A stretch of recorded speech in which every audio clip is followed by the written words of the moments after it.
Hello, hello. It's me. It's the the one and only, I guess. Yeah, I know. Okay, well let's just start this pod.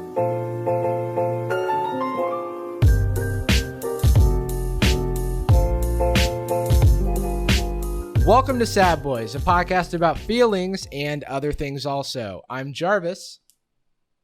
Oh, me as well. Jordan's here as well. And we're Sorry, joined. it's my first episode. It's Jordan's first episode. He's new at this. He's nervous. But it's not just us. It's not just us. In fact, if you're listening to the audio version of the podcast, you have no idea who else is here unless you read the title of the episode. We're joined today by a very special guest, Mac Kahey, Machiavelli. What else we got? MacDoesIt, Macintosh Computers, Macklemore. MacDoesIt. Yeah. MacDoesIt. Yeah, and that's pretty much the show. I think. Thank you so much for having me. To admit that you have joined us, and what else is there to say? So that's it. I'm here. So Mac is joining us today. We're just going to hang out, chat, talk about our feelings and other things. Also, you've heard the podcast introduction, but before we get into all that, Mac, how was your week? How was my week? It was weird. I just started dieting, and I've been working out for the past month, but I just started a diet and meal prepping and all that stuff. Hell yeah, that's awesome. My mood has been in a weird place, a better place, but a weird place. Yeah. Tell me about that, because I have been like a literal human trash can recently, where I've been stressed out. I'm not eating well. I'm aspiring to fit. I have a bad personality. It's honestly just all bad sense of style, bad podcast, bad videos. What are the mood shifts that are happening right now in the mood shifts? I mean, I feel like brighter at the same time, but at the same time more like I'm in a constant limbo. Or like a purgatory, you know what I mean? Yeah. Like it's so I'm so used to just having the world in my hand on Uber Eats. Yes. And now I'm down just a few meals that I can choose from. There's a lot of chicken and fish right now. Yeah. Ooh, nice rice base, white rice. Yeah, white rice, some spinach and all that. Yeah, that mess. All these flavorful ingredients. I like the idea of meal prepping a lot, but I'm lazy. Mm-hmm. Are you following some sort of guide or using some sort I'm of lazy service? too. I paid for this. Yeah, it's a service I paid for. They send me a bunch of meals every week. Okay. Do you recommend it to? This isn't sponsored or anything. Do you recommend it? Are they willing to pay? I'm on the first week right now, so I can't really tell you my full review. But right now, it's good. Yeah. Okay. It's Factor 95. That company, if you've been seeing them pop up on Facebook and all that stuff. Oh, I haven't. Their food is good. It's good and all that stuff. There's also Freshly. I think that's the most popular one. I use Freshly, but I need to change the things that I'm delivered because I don't like eating them anymore. And that's just going back to the amount of laziness. I've now resigned myself to still ordering Uber Eats despite the fact that I have Freshly's in the fridge. Oh, what a rush. Let me tell you. I know. For a certain period of time, that was the closest I had to a kink. Yeah. Yeah, looking at my Freshly box with the ice slowly melting and dripping onto the ground and being like, no, bitch. You make eye contact. Jack in the Box, bitch. Yeah, make eye contact with a meal prep while you're ordering other foods. What's that? Ding dong, Denny's is here. Yeah, you fucking cuck, Freshly. You just watch me enjoy this other food. Watch me eat these carbs. I know, these McDonald's fries. Wow. Sucks just to suck, dripping all over your chest. I know. The oil just coming out of your mouth. I want to be doing what you're doing, and I'm saving up executive function to get there. How's it affected your energy levels? Better. I have a lot more energy. I feel like I'm not tired after filming a video anymore. Oh, what's that? Which is my major problem for the past few months. It's interesting. It's weird to think of how much your mood can change just by what you put in your body. People always tell you that, and you're kind of yeah, whatever. But it's it's true, I guess. You're selling me on it right now. Yeah, Jordan doesn't buy it, but I do. Yeah, bullshit. I don't want to do that. Yeah. I really do always think back to and I've said this a million times, whenever I'm talking about a hard time that I'm going through and my therapist is like, well, are you taking care of yourself at all? And I'm like, no. Is that a problem? Is that Is that bad? What do you mean? It's like, stop talking about these fairy tales. Absolutely. Sorry, were you listening? Yeah. Am I taking care of myself? Mood, not my food. Yeah. Whoa. I wouldn't even consider taking care of myself, you dumb donkey.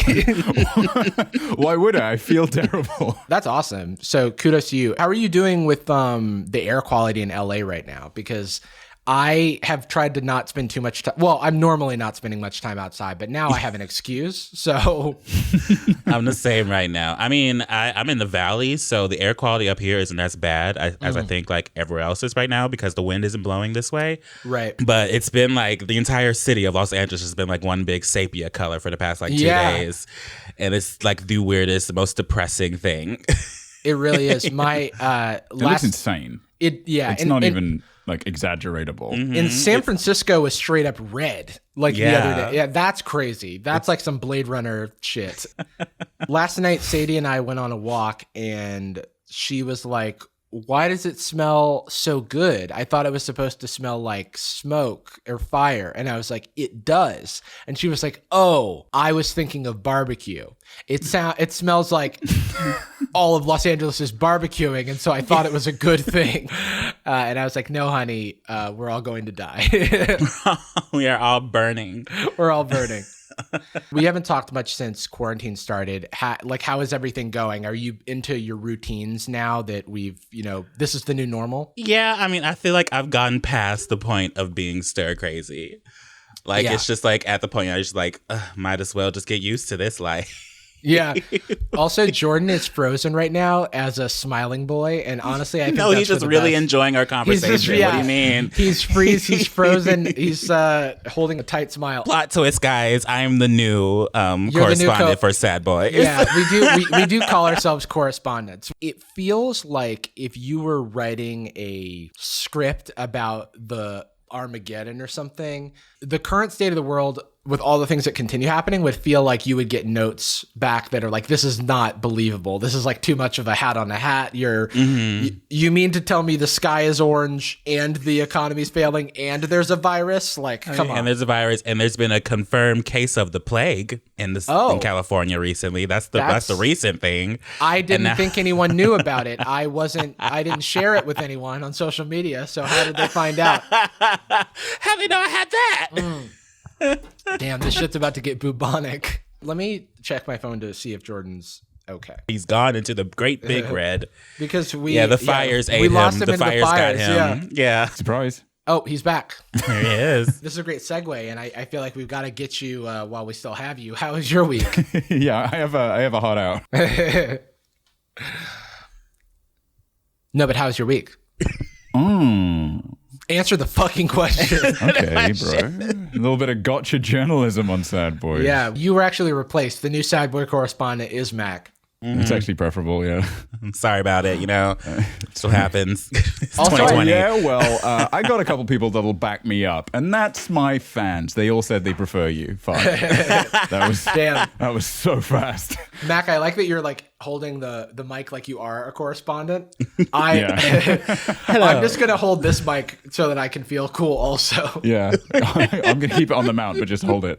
Yeah, but yeah, Jordan. My week was good. I'm in a pretty good mood. One thing that put me in a slightly sour disposition is that on Friday my PC was supposed to be arriving. Jarvis was kind enough to ship it to me, and then it got into the country and they were like, can we charge you $400 as tariff? And I was like, I wouldn't like you to. Yeah, it is my possession actually. Yeah, it's something that I own and is mine. And they just went, but that's a shame because we're holding it right now. Jesus. Ransom. Right. We're not going to charge you. Ransom, if you can believe it. And then it was supposed to come on Friday, and then FedEx they had this idea that they could be incompetent instead of functional. So they just didn't deliver it. I want it on Monday. I want to stream. But yeah. What's the most ridiculous part of this is that the computer is probably worth like $2,000? Mm-hmm. And we've spent collectively $1,000 shipping it to you. Oh my God. But on the plus side, it might have been destroyed by handling.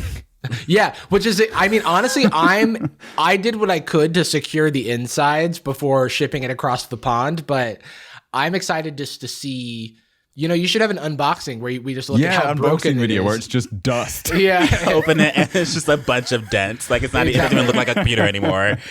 Yeah. But honestly, it's a sculpture. Honestly, it's insured, so that'll just finance another computer. Yeah, that would actually be great. Yeah, hopefully the hard drive is still in good shape. Yeah. In case you're wondering, I definitely didn't sulk about it for 2 days. And I'm now trying to ignore that while I record the podcast. Well, yeah, good week. Good creative energy out of nowhere, which is always very welcome. And I'm making music again for the first time in 3 months or something. Very cool. But yeah, good mood. And hey, I like that. I don't tell him, but Mac seems like pretty nice so far. I won't. Hopefully, the stuff that I've heard. Oh yeah, I'm sure you heard all the stories. Oh, Mac, The rumors are true. I thought there were just two of us. I was just listening to the audio version of the Skype. Yeah, overall good. What about you, JJ? How are you feeling? How's your week? I know there's been some interesting events in the last couple I'm feeling like hours. a crisp $2 bill that I think is actually yours, Jordan, because I think it came in your possession. Rare and stolen. People are saying your afro is incredible, and I would like to comment that it is. I still refuse to grow the fro fully. I feel like I look too much like fucking Kid and Play. Yeah, I look too much like Kid and Play. That could be us. That's true. But you playing. Damn. And you kid. Yeah. An afro is so much more maintenance than I thought. In the beginning of quarantine, I was kind of growing one out and then it was drying out my scalp and all that stuff. It's like so much maintenance, so much more than people don't talk about it. People don't know that life. I don't know if it's my particular Irish Kenyan blend, but it is no work, like at all. Like literally zero work. Just brag right now. But, why not? But it's ups and downs, right? Because my personality is bad. Yeah.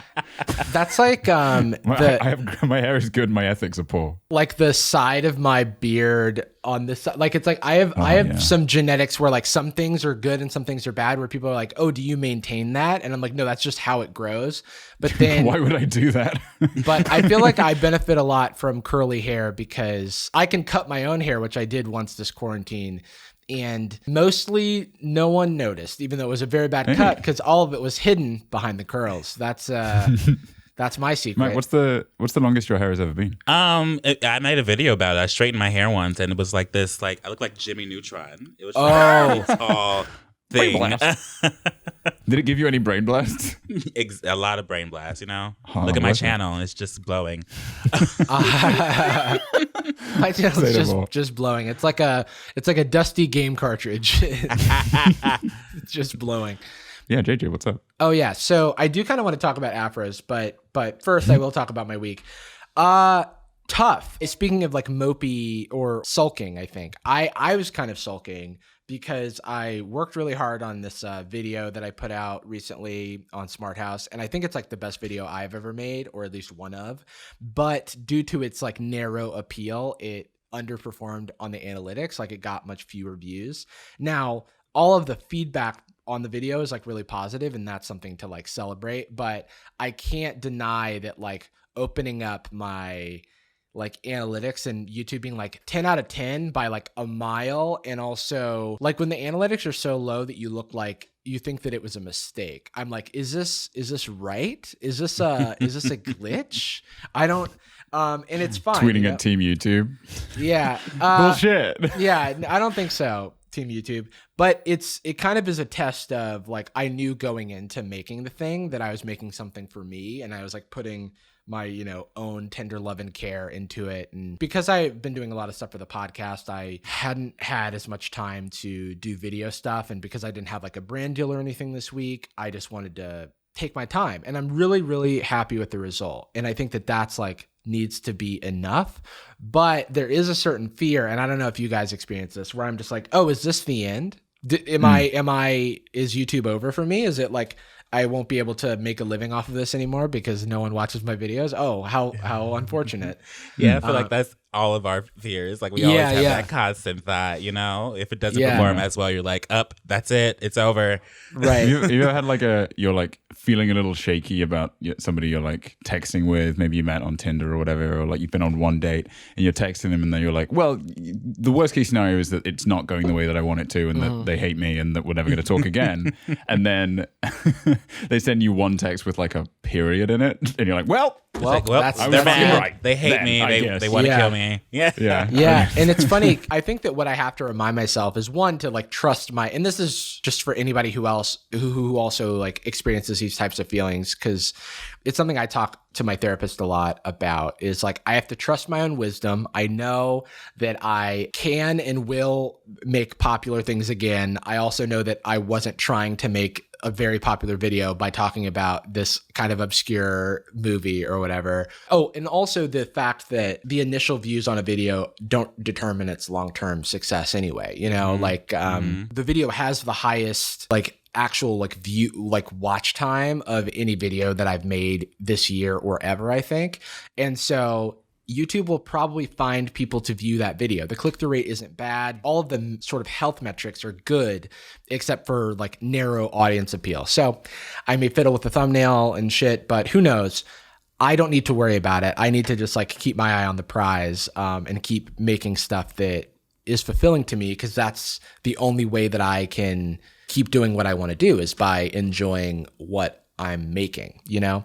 And so that's how I was feeling right before we did this pod. I tweeted at LeVar Burton to watch my video, because LeVar Burton was famously or unfamously the director of 1999 Disney Channel original movie Smart House. And I like checked my phone and he replied to it. And I want to read some of his replies, because it's actually just like what has happened since me tweeting this is kind of insane. So LeVar Burton, I thought that he was just like, oh, that's funny. Like, oh, nice to meet a fan. He like move like the tweet and move on. It's like, yeah, whatever, bye. Exactly. Yeah. Makes a copyright claim. Exactly. So I tweeted, I hope LeVar Burton sees this, at LeVar Burton, I made this for you. And then he replied, and now I can't unsee. So he's roasting me a little bit. To which I replied, oh my God, you are a legend. And also jump, the house is jumping. A reference to the hot banger from Smart House, of which those are pretty much the only lyrics. That's the one critique you have for him. not enough bars. Yeah, the house is indeed jumping. So what then blew my mind was that he further replied, having watched the movie. LeVar Burton said, clearly there were interpretations of the plot and character motivations that escaped me while I was making the film. Watching your analysis has rocked me to my creative core. And then he followed, and yes, the house is indeed jumping. So honestly, now you're best friends. Now you guys are making a film together, right? Yeah, and then I told him, Smarter House. It's always Smart House reboot. It's always nice to meet a fan. I told LeVar Burton, and then randomly, and this was very unexpected, my video was retweeted by Steve Blum, who is a voice actor, I think best known for being the voice of Spike Spiegel in Cowboy Bebop, which is kind of insane. I don't know. It's a random, I don't know how LeVar Burton and Steve Blum kind of blended together to... Voices of a generation. I know. I don't know how I feel. It's been an emotional roller coaster, but I am creatively fulfilled, and that's exciting. Does the performance have any bearing on that? Well, in a fake way, like my 5-minute crafts video, I liked a lot, and then it didn't get a lot of views, and I was like, oh, it must be a bad video. And then 6 months later, it got like 9 million views or whatever, and then I was like, oh, I guess it is a good video after all. So I am a good person. Yeah, and so I think that should have taught me to not worry too much about these things and not try to judge like my creative fulfillment off of the performance of a video. But I'm human, and it's but you got LeVar Burton's attention. For people that don't know who he is, he's a director of Smart House, but he also was the face of Reading Rainbow, guys. Mm-hmm. For all the people who are our age, I guess. I don't know if people younger even know what the hell that is. Yeah, Jordan's frozen again. He was also in Star Trek The Next Generation. Mm-hmm. I mean, he's been all over the place. He had a cameo in Community. one of my favorite cameos on one of my favorite shows. He was like he was like the black man of the 80s, other than Mr. Bill Cosby. Yeah, I know. He's the only black man of the 80s now. We don't speak of the other one right now. He's the only one who withstood the test of time. That was my week. I presume Jordan will be joining us shortly, but I do want to continue talking about, we discussed this earlier, Mac. Have you heard the news about Demi Lovato's fiance? Rose fiance, that entire mess of like, poor Demi Lovato. She never gets a break in my eyes. I know. No, I agree. She never gets a break. I agree. So Demi Lovato, let's give a little bit of background. Demi Lovato is a former Barney star, former Disney star, current star of music. She makes music. She's got bangers. She's a very talented singer. She's been very open in talking about mental health, which is cool. She was in Camp Rock, star of literally. I was literally just watching the cast of Sunny with a Chance did like a Zoom call reunion. Yeah. And literally one of the cast members was like, so what has everyone been doing since the end of the show? And she just jumped in first. Rehab several times.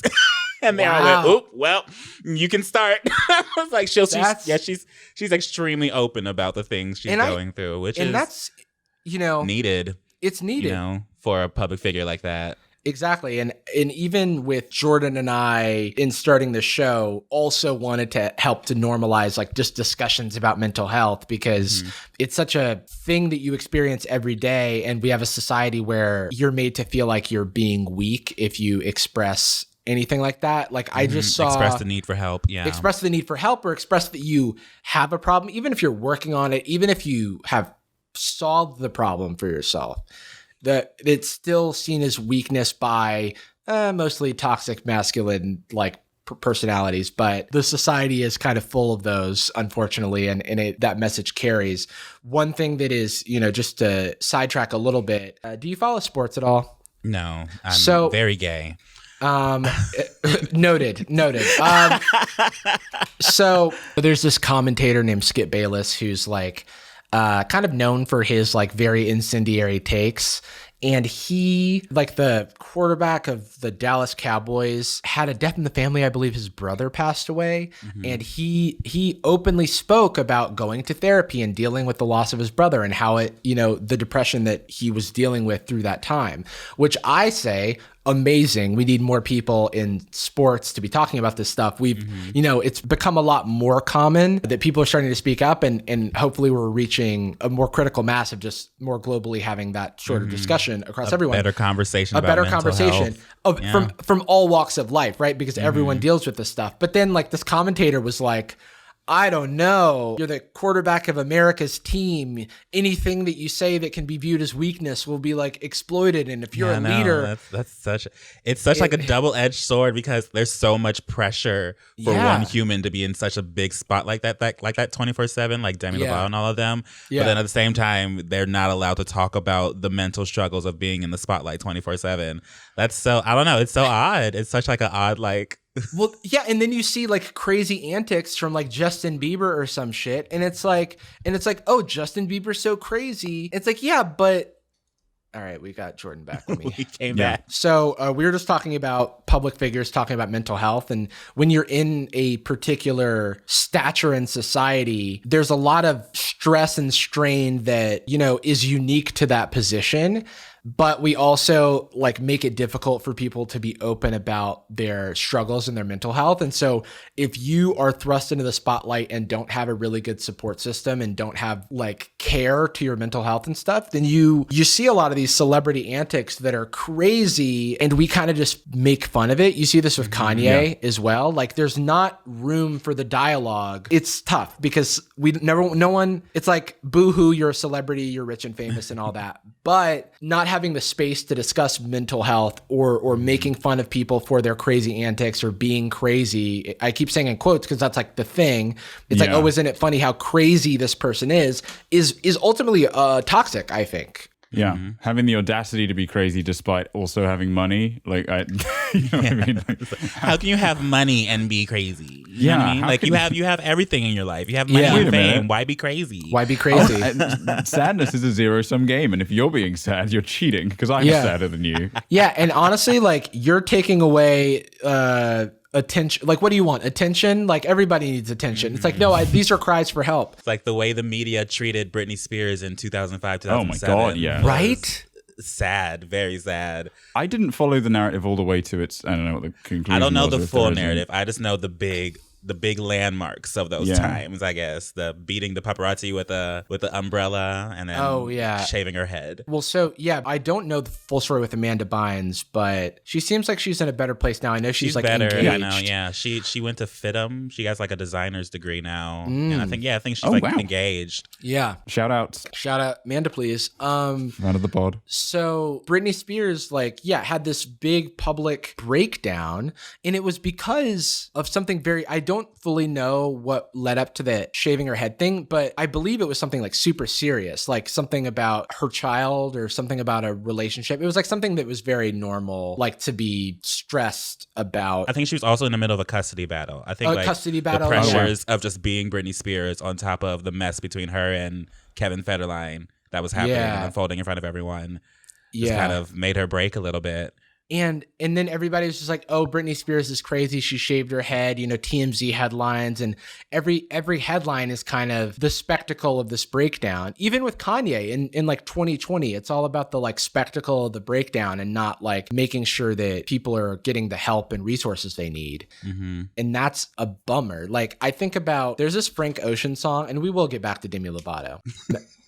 I love this tangent. I know it's a good one though. We're on our way back. There's this Frank Ocean song called "Super Rich Kids," and it's nothing but fake friends. It's about this very interesting, like, kind of tragic story of if you are born into wealth, you don't benefit from the fame or whatever. You have all these resources, but none of your problems are treated as real. And also you may be neglected by your parents because your parents may be off doing something or like living their lifestyle. It's a great song. And it's also Earl Sweatshirt has this line where he's like, it's a great Earl verse, but he's like, treat us like we can't erupt. These people are like treated like they can't break down, and then something bad happens, and then it's like a tragedy, Close your eyes to what you can't imagine. Yeah, like exactly. The first line. And so that's the thing. It's like mental health is everywhere, and you don't get a free pass just by having means. And I think that that's something that we could all keep in mind as we're thinking about celebrities and stuff. So, Demi Lovato. Welcome to the weekly segment. So, the Demi Lovato situation is Demi Lovato is engaged to this man named Max Eric, I believe. Enrich? I don't know. Erich. I don't know how to say his last name. It's EHRICH. Erich. It's impossible to know. I don't know. Rich. Rich. It's what you say. It's what you say when a famous person tells you about their mental health problems. You're like, rich. Yeah. So she's engaged, and I saw this tweet, or Sadie saw this tweet this morning and shared it with me. Demi Lovato's fiance, Max Eric, is currently being criticized by fans after his old tweets and comments concerning Selena Gomez have resurfaced on the internet. So we're going to stop there. Selena Gomez and Demi Lovato have a long and storied relationship. Mm-hmm. They were co-stars on Barney as children. They were then later. Wait, really? I didn't know that. Yeah. Yeah, that's where they first met on Barney. Wow. They were on each other's shoulders inside of Barney. Yeah. They were Barney. Yeah, yes. They were Barney together. And Demi's mad because she had to be the legs. Yeah, she had to be the knee, and Selena was the bar. So, apologize. I'm sorry. So they went on to be on Disney together. I know it was like 2006, 2009-ish. They had a vlog together called like Selena and Demi. Did you ever know about this? They were like the second most subscribed YouTube channel huge. at they the were time. huge on YouTube. They were really together. And then they're right behind Miley and Mandy. I remember it was Miley and Mandy, and then Selena and Demi were the top two like subscribed females on YouTube. Yeah. Before Jenna Marbles came in. I remember watching. May her reign be long. I watched their vlogs, I remember, It was like, because it was like when I was aging out of the Disney Channel, but seeing them in this light was interesting. I had no idea. I don't know how that never in my realm of influence. That's weird. So then I believe there's like some sort of adversarial relationship that has developed between Selena and Demi, because Demi had her Finsta leaked. Did you hear about this a while back, Mac? So can you speak on that while I pull up some of the receipts from it? I'm not fully certain about it. I don't even know if it really was her Finsta, but apparently she had her Finsta leaked, and it was like her just like throwing shade at Selena and all that stuff. It was like publicly known that they had a fallout sometime like after Disney Channel. Yeah. But people didn't know how hard the fallout was, and according to this Finsta, it was pretty hard, I guess. Yeah, because there were like lots of like slights theoretically. Was there a clear like end to the YouTube channel, or was it a sudden severing? Oh, I have no it's idea, just, like, actually. Not going on anymore. Yeah, I don't even fully know. It was. I know. I remember they had the channel around like the first 2 seasons of Wizard of Waverly Place. Yeah. It was before Demi actually was on Disney Channel herself. I just remember that there was a movie that Selena was filming called Princess Protection Program.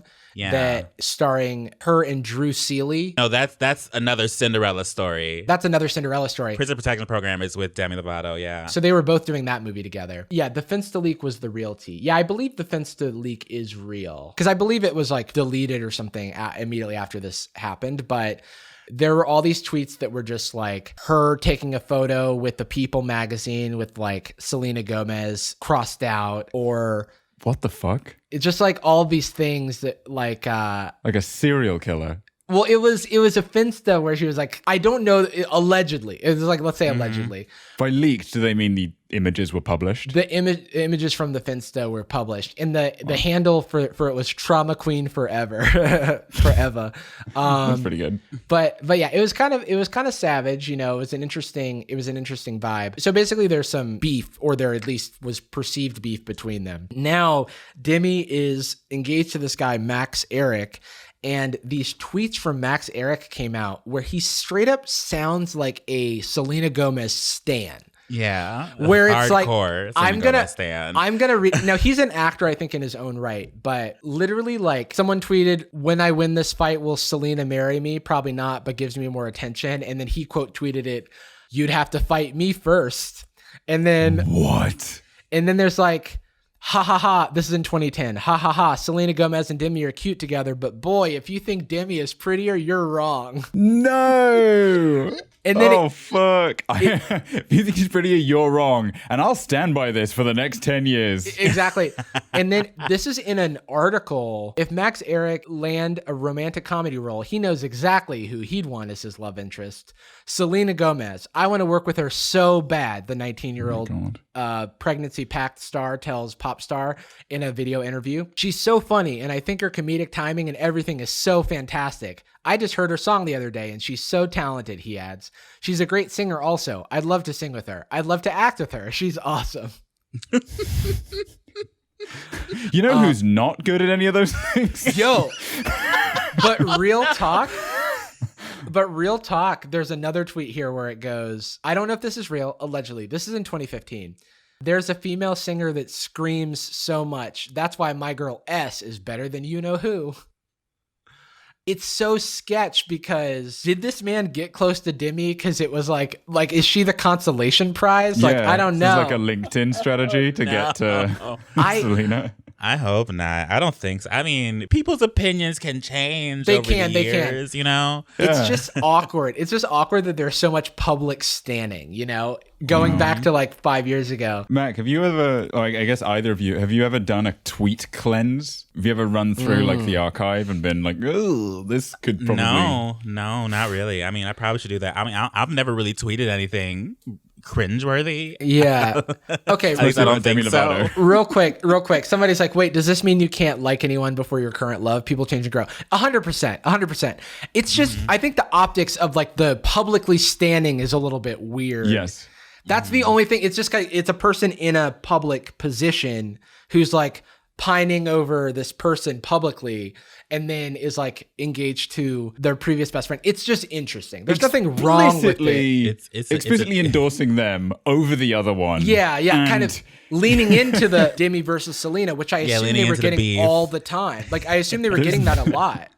It is absolutely not the same as changing your interest in a person. I want to say that, like, I'm sure they're happy and that's great, and I'm happy for them. Did anything come I don't think so. I just thought from them? I just thought it was interesting. He was like so publicly standing and then also shading Demi Lovato, like through his standing of Selena. But it's not like, I want to clarify, it doesn't matter. Like, it's obviously like, it's like time change, people change. It's just interesting, you know? He was like, he was 19 at the time, right? He was 19, yeah. You know, us being 19, all 19-year-olds, you know, we get into the celebrity beefs.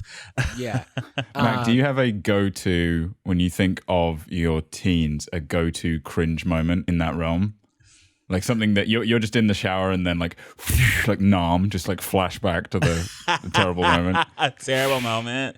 No, not really. I mean, the way I dressed, I used to like wear like Aeropostale and Hollister at like my freshman year of high school, and now I look back at it, I'm like, ew.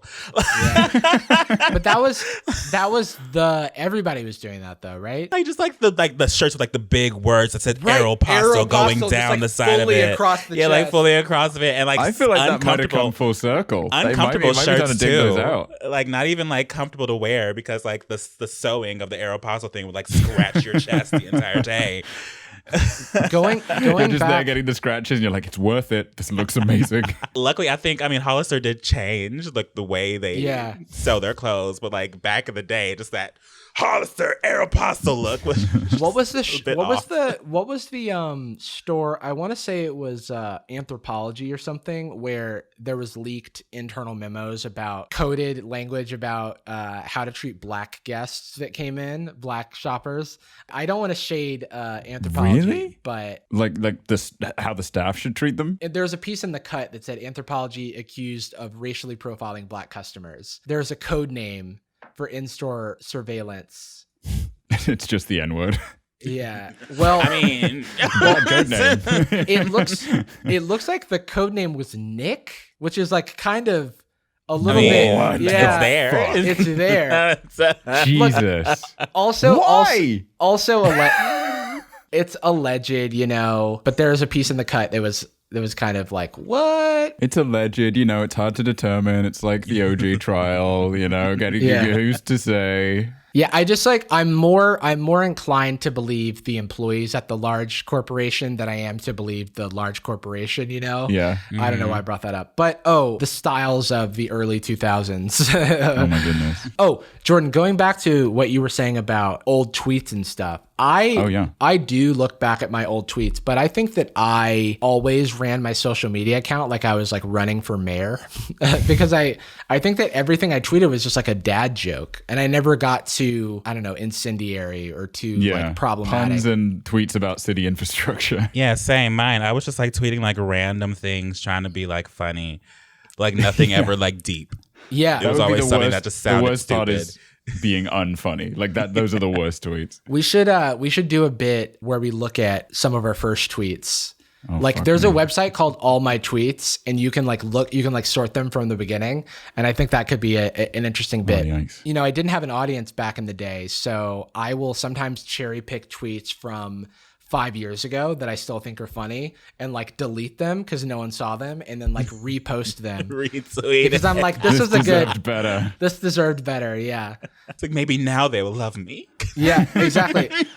Don't you see how funny I am? I think as a personality trait, I've like always thought highly of myself, but I was insecure that I didn't have external validation to back it up. And so whenever I have the chance to be like, no, this was always a banger tweet and no one was there at the time. It was like a tree fell in the forest or whatever. We talk a lot on this show, especially recently. Maybe you talked about it when I was in the void a little while back. But like, do you rely on a decent, consistent video output to make you feel like you are a whole human being? Do you get that itch after not putting something out for an extended period of time? Oh yes, 110% all the time. Like I just took a week off basically, and I'm just like, my channel's gonna die. Like every single time I take a break, I'm just like, this is it. They're gonna forget about me.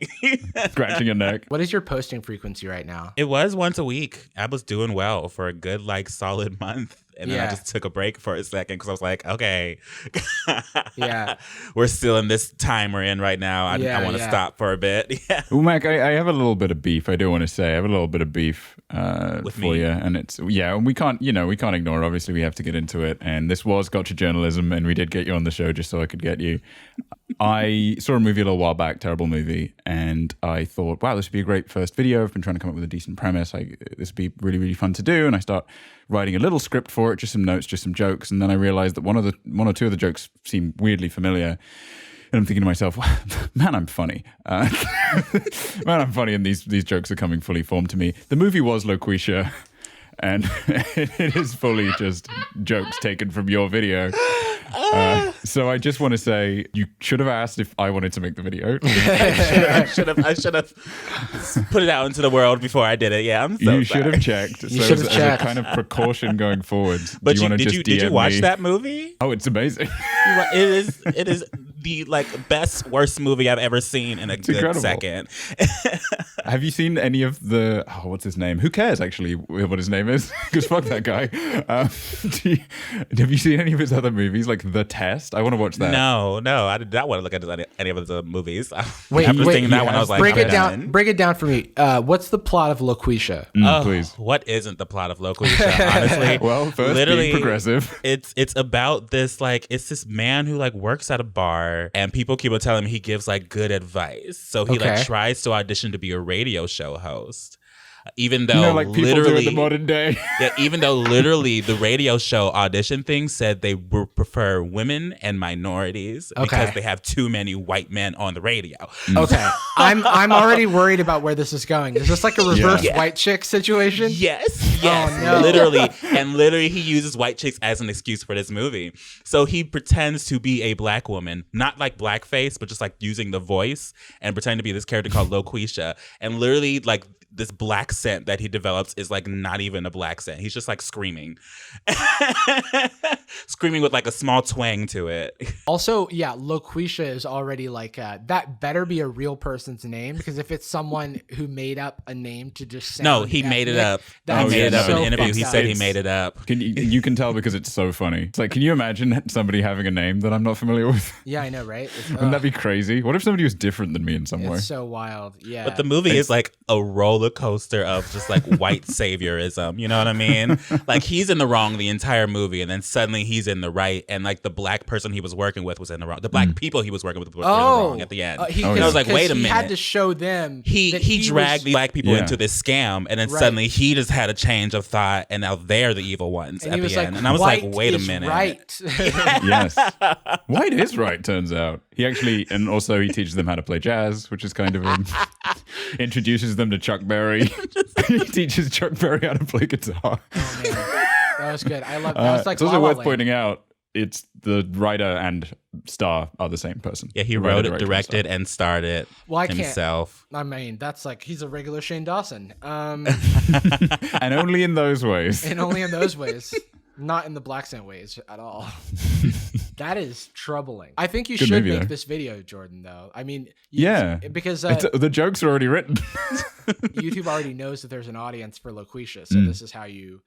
Hell, I might make a video about Loquisha. Shit. Yeah, screw it. Send it to LeVar Make Burton. more, all I did in my video was I basically just described what the entire movie was. Yeah. But if you guys want to get into further analysis about it, analyze his black set. The history of the black set. I feel like I cannot analyze something without creating a whole world around what I'm analyzing. We watched a few videos from 123 Go, which is the 5-minute crafts people trying to make Troom type videos where they're narrated and strange. And because of all the weird background stuff, we just created a whole dystopia that is ravaged by a evil demigod named Zepho. Based on the weird European snack cake. Yeah, I can't even remember what country it's from. It's from the now canon country of Bastatvia that we created. Yeah, that's the one that we made up. So it's I think that we should definitely watch that and make a world. I would love that very much. Mac, is it your favorite movie? It is my favorite bad movie I've ever seen. Not even it's just the premise of it terrible. The acting on top of it is absolutely atrocious. You need to see it. If you haven't seen it, Jarvis, you have to watch it. Okay. You will have a field day with it. It's remarkable because it's like mildly well put together. Like it totally looks like an indie film. It looks like shit a lot of the time, but things are framed correctly. The sound is recorded. Like they're using like actual hardware. You can tell they use like mics, you know.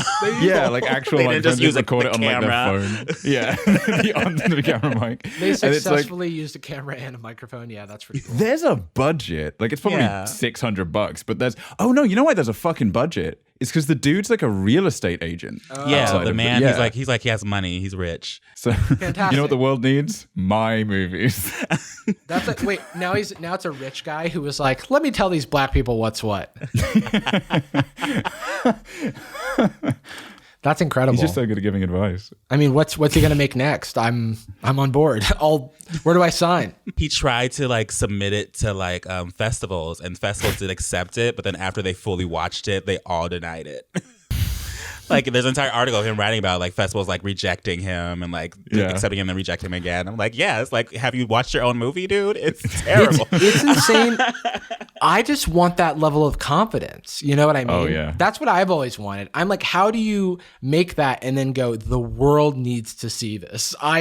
All the festivals, like this needs to be in consideration for best in show. This is like everything. I just the don't. The fear is helpful in that. I mean, that's the valuable part of the constant self-analysis and constant self-doubt is that you never create anything that you never end up creating anything that you don't see pretty realistically. You might even over-critique it, but there's no world where either of you would put out a video and say, this is very, very good, and the camera's like upside down and you're like wearing a Klansman outfit. It's like, wow, it's like one of my videos. Bad, I don't understand. Sorry. So what are you talking about? Like, Mac, that's literally what I do. But, how do I stay looped in on this tea? How do I get into how do I miss the Demi Lovato stuff? Where am I not? You know what I mean? Don't know. Honestly, like I'm trying to. How do you stay on the pulse, Mac? How do you keep up with the stay on the pulse? Twitter. It's just scroll here and there. You know, see what's trending. You know, I don't even really scroll anymore on my Twitter thing. I just kind of just see what's trending, see what's going on, and then like go on with my life. You know, it's at that point. You know, it's like there's so much bad things happening in the world. Right. I'd rather not indulge in it right now. I'm just trying to eat these vegetables. Misery ratio. I'm just trying to eat these vegetables, honestly. Trying to eat these meal preps. I'm trying to eat this McDonald's. Trying to work my way through this white rice. I'm trying to cuck my Freshlies, you know?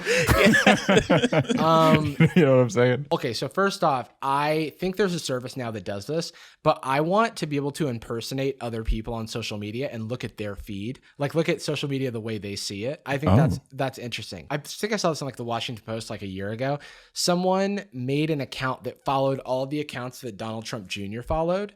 And then they were like, this is his, like how he sees the world, because he opens this up and spends hours scrolling through what this is. And it's like very alarming. So I would love to see like my favorite people, how they experience social media.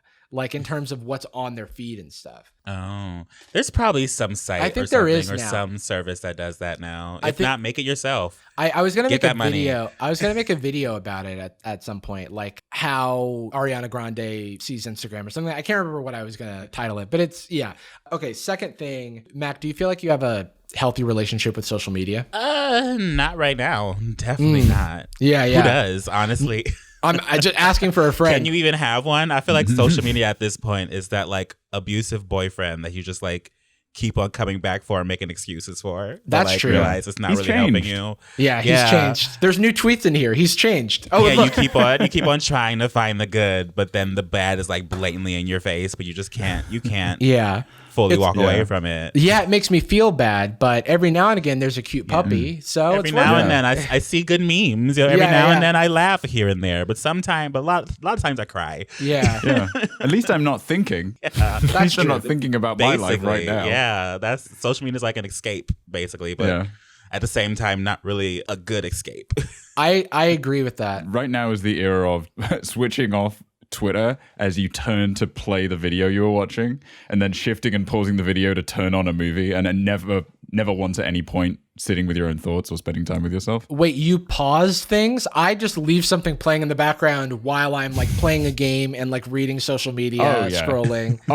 Every sense needs to be stimulated in a specific. I cannot watch a movie and not be playing a video game. Yeah. In a massage chair, eating something. Like every sense is being activated at once. You have like 10 screens in front of you. Oh, that's don't know what's going on in any of them. That's but you're just like 24. It is. I want to feel numb. Channels. I do like to have something on a screen, and then it just brings me a little bit of joy to like glance over and go, "Ah, yes, that's still happening," and then I go back to whatever I was doing. Life happens a lot to different places. Well, I was gonna say that like social media now in the end times is like, why the fuck not just be addicted to social media? You know, it's like, at least it's something that gives me a little fix that's like safe, you know, it's relative, like physically safe to do. I can't go outside because it smells like barbecue. I can't it smells too nice. Yeah. I can't talk to other people. I can't do whatever. I at the very least can doom scroll, and it gives me like a little bit of dopamine sometimes. What's a positive thing that we can end on before we wrap this episode? Well, yeah, maybe this is positive. I mean, Mac, you didn't go into this in crazy detail, and you don't have to necessarily, but like, what was the catalyst for you wanting to change your diet? Because I'm wondering if there's like hey, I want to improve my quality of life tip that you can give to people listening that maybe is now more than ever. I mean, because I did this diet thing before, kind of like earlier with for a YouTube video for someone else's channel. And I really just liked the way it made my entire, I felt better about myself and who I was as a person, and just in general, just had more energy. And then kind of left that and like disappeared that and got deeper into my work in YouTube, and like kept on excusing myself. Like, oh, I can't eat right. I just gotta order this McDonald's because I'm like too busy. I'm too busy trying to be famous. Yeah, it's real. And so the grind is real. I just decided, like, you know what, I want to, especially now that my sister's pregnant and she's having, congrats to her. She's having a child, and I want to, I want to have a healthy life to be able to to support all these people. We'll keep. I'm still listening. Jordan was like, healthy life. He asked me the question, and then I'm outie. But yeah, I just want to live a healthier life to be able to support the people that I want to support. You know what I mean? Yeah. Like, I kind of lost the ball, and that's like generally what I wanted to do for my entire life, was to help and help other people grow. And I knew that if I was hurting myself with what I was putting in my body and basically like shortening my life doing that, then I wasn't doing what I wanted to do. You know, I want to be able to live. I mean, I'm inspired. I'm ready to delete Postmates and rekindle my love for Freshly after this. I just deleted all those delivery apps. I just deleted them this morning. All I have is Instacart for the grocery store when I need like snacks and all that stuff. Yeah, I got to do it. I'm done with Uber Eats right now. But if they want to sponsor me, I'm all about it again.